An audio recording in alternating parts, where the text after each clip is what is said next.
Welcome back, y'all. So tonight I'm excited to introduce my lovely wife Melody, who is a big part of our Old School Millennial channel, and we're going to be describing the top 10 lessons that we've learned our first year on our homestead. Yeah, hi everybody. One of the first things that we learned is to just let go of perfection. We are both the kind of people that we don't like to learn from our own mistakes. We like to learn from other people's mistakes. And that's just not the way that it works on a homestead. Specifically, I'm going to talk about the garden. Before we started a garden, I studied, I learned everything that I could about companion planting and about raised beds versus in-ground beds, different methods. I drew it up, and in my head it was going to be this beautiful garden that you walk into and you're surrounded by plants, trellised up the fences, etc., etc. Well, I don't think I need to tell you that none of it happened that way, actually. From the get-go, whenever we tried certain things and they didn't work, and it was okay. We just learned to let go of that perfect image we had in our head and celebrate the successes that we do have and learn from the things that didn't happen exactly the way we wanted them to.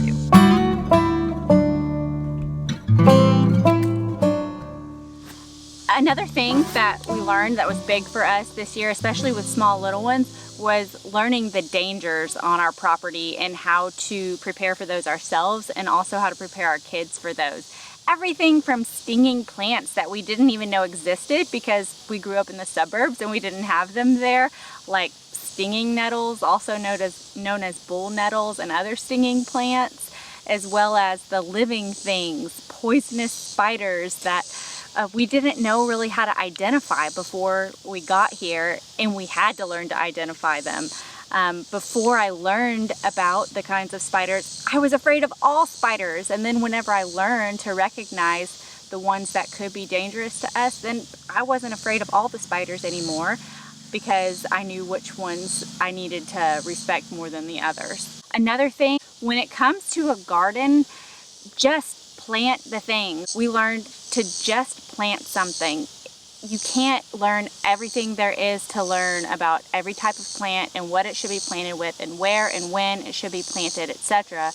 Just plant the things and learn as you go.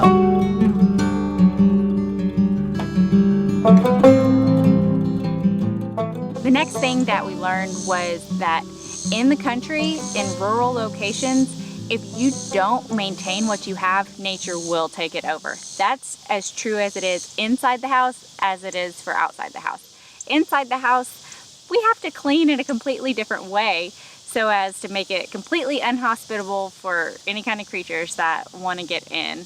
That's corners of closets and things like that that you usually don't pay attention to, now we pay attention to. And Glenn can speak to that for outside on the property. Nature taking over, it kind of segues into one of my lessons, and that's land management on our homestead, and just what it entails, what it involves. With this size property, obviously I have to look at it a lot differently than I did at our house in the suburbs. So I have to look at, basically our front yard involves hundreds of trees, so I have to see which ones are dying, thin those out, to now mow several acres of grass. In our back pasture, I also have to brush hog that every once in a while as well. So it's just a lot of different things that I have to think about that are way different than it was in the city. But that's definitely one of the reasons why we moved out here, just because I enjoy those type of things. That's something that's fun to me, and it's a de-stressor for me. So another thing we learned was the value of starting slow. Of course, whenever we purchased our property, we were so excited, dreaming about all of the things that we wanted to do someday out here on the homestead. And we got some advice, and we listened to others who said, don't rush into things, you'll burn out. It's a drain on all your resources. And so we have done that. We took that advice and we've started slow. We dream of having more animals out here. We dream of having bigger gardens. We dream of building things. We have a lot of dreams, but we just took this first year to study the land, to learn about this property, to go through all the seasons and just get our head around the small things like taking care of livestock, period, and growing a garden. Yes, and with starting slow, as Melody mentioned, obviously the temptation is to purchase a lot of different kinds of animals. Chickens are one of the things that a lot of people just jump into right away. We decided to focus on our garden and try to get better at our garden, get it established before jumping into buying a lot of different animals. We do plan on buying chickens and some other animals, but we thought we would just initially get into it with just having a couple cows. So we just have a couple Red Angus cattle that we have learned to take care of, and that's enough for us to get started with and try to learn about keeping cows and starting a garden. But we do plan on growing, but we want to do it over a slower period so we can actually be good at what we are trying to do next. So with starting slow, that definitely is something that I had to do whenever we looked at purchasing equipment. So whenever I was looking at equipment for the property, initially the temptation was to go out and wanted to buy all the equipment needed for the property. So obviously that wasn't possible with all the different costs that are associated with starting a homestead. So I had to look at what we needed at that time and what was most necessary for me to purchase in order to accomplish all the different goals that we had. And initially I ended up just buying an old John Deere garden tractor that basically I used that to mow for a long time, just to mow our couple acres that we have to mow, and then helped me skidding logs and doing stuff like that. But with that, it gave me some time to study our property, learn the needs that we had on our property, and it also helped me give me time to research the different equipment.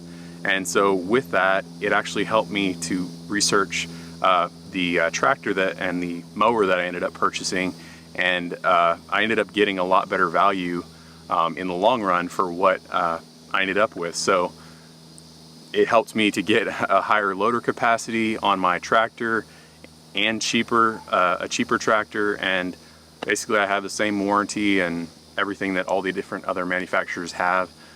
So definitely look into that, those of you that are looking at equipment on properties.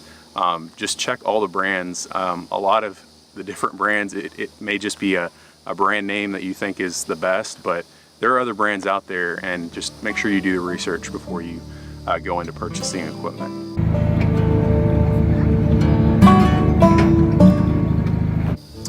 The next thing on our list was just learning to be self-sufficient.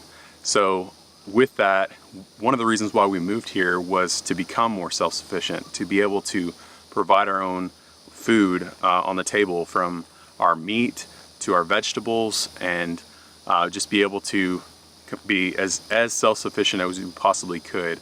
But with that being said, when you do move out to the country, reality sets in, and you actually do have to do all these different things on your own. So with that, you have to learn how to make do. If like something breaks down, you have to figure out how to fix it where you are. Otherwise, you have to take that equipment into town and get it fixed. So you have to become more mechanical and learn those different things. Thankfully, I had a background for that, which definitely helped.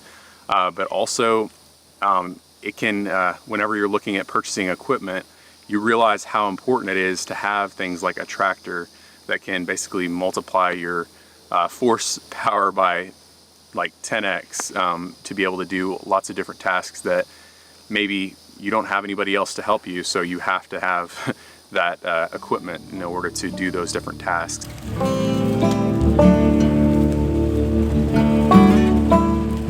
The next thing that we have learned is to just enjoy the simple things, like the changing of seasons, planting a seed in the ground, watching it grow, reaping the harvest from that plant, watching the butterflies and the bugs and the plants.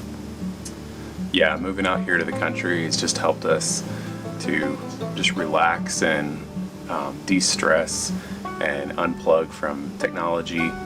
I remember actually the first week that we moved here after we closed, I sat down in a rocking chair up here on our porch and I was just looking out at a pasture and just how peaceful it is out here, and just this is exactly what we moved here for. So it's been a great first year here, and we're excited for what the future has for us.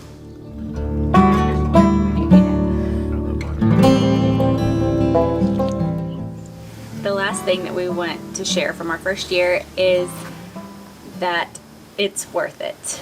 Whenever we moved out here, we were trying to make our decision. We had a list of pros, a list of cons. Most of the things that we knew we would be giving up were conveniences, things like being able to walk or drive to a grocery store very nearby, having a lot of entertainment close by. If you weigh all the pros and cons, we've already known, but we've learned from experience, it's definitely worth the extra effort and the work that it takes to live on a homestead, and that's exactly why we moved out here. So we are excited about our first year here and basically all the years to come here, and we're excited to learn alongside our kids who get to learn all the different things that we're going to see on this homestead. If you found anything inspiring in this video, or if you are on your own quest for starting a homestead or moving to the country, if you like tools and equipment, then hit that subscribe button and don't forget to turn on notifications so that you can keep up with this journey and follow along with our adventures. We'll see y'all on the next one. Thanks.